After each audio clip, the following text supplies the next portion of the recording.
let's discuss the role of Erika Kohut in the piano teacher. In the plot, Erika Kohut, a piano teacher in her mid 40s, lives with her mother and shares the same bed. They have a fraught relationship. The plot begins with them fighting and continues throughout. There is no private space that Kohut has for herself when she is at home, except for the bathroom where she commits self harm. But what is most unconventional is Kohut's sexuality.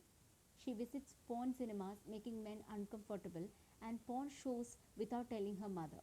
When a young and handsome student, Walter Clemmer, threatens to break this chain in her life and proposes love, Kohut unravels. She presents herself as a one with power over him and gives him a letter instructing him to follow her orders if he wants her. This includes masochistic sexual demands in Erika's life. These are some of the scenes in the movie The Piano Teacher. So, according to Sigmund Freud, human personality structure consists of id, ego, and superego. It is related to biological aspects including sexuality and work based on the satisfaction principle that must be filled immediately.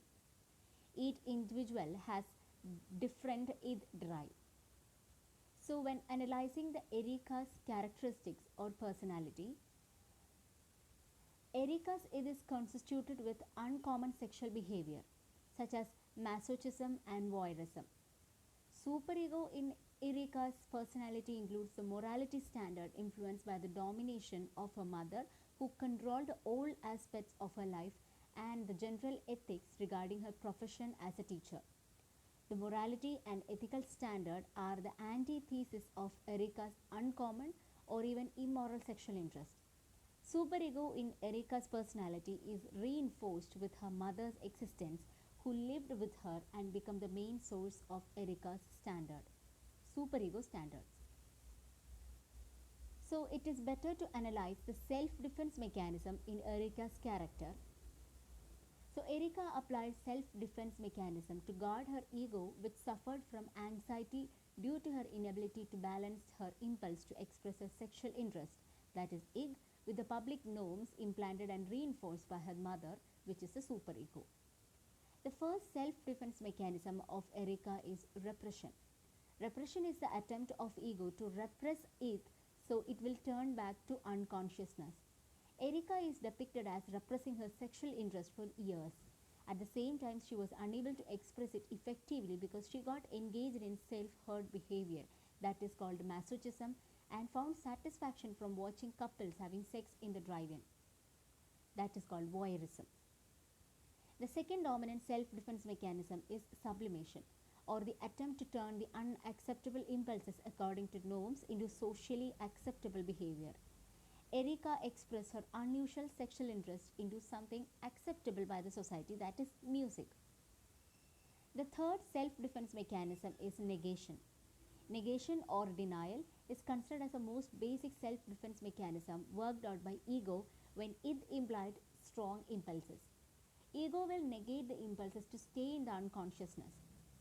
For example, she ran after Walter following the piano class session, something that she wouldn't do to other students, and attacked Anna, her student, because she was jealous of Anna's friendship with Walter and was afraid of losing him. The fourth self-defense mechanism, is a projection. Projection occurs when ego elevates its anxiety by attributing the unwanted impulses to other people.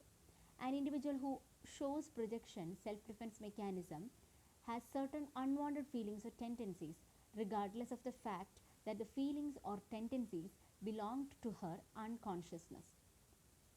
Erika expressed the projection of imagination. She imagined being raped by Walter. In her imagination, Walter hated her and violently hurt and raped her, which caused her to lose the feelings. So Erika blamed Walter for the end of their relationship. Erika started to have the imagination after Walter left Erika because he reads Erika's letter, which mentioned Erika's masochistic sexual tendencies. While in fact Walter ended the relationship because he wanted to stop interacting with Erika due to her uncommon sexual tendencies shown by herself. So Erika could not accept the fact that Walter ended up the relationship because he knew her masochistic sexual tendencies, and she attributed her unwanted impulses by projecting the end of their relationship is caused by Walter's violent behavior and that he raped her. She built the imagination that Walter was to be blamed for the end of their relationship. Thus, Erika Kohut lives a double life.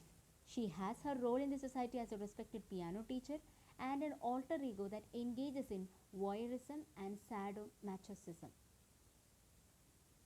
The film and the plot portrays the gradual destruction of Erika's sanity under the equally alienating twin identities of aggressive masculinity and regressive femininity, which is bounded by a lack of communication. A correlating female victim role is what is shown with the character of Erika. Her behavior encompasses polarities which eventually collapses her sense of self. So, Erika is a sexual maverick stuck with isolation. She represents a character which is torn in a society stuck with power and anxiety. Thank you.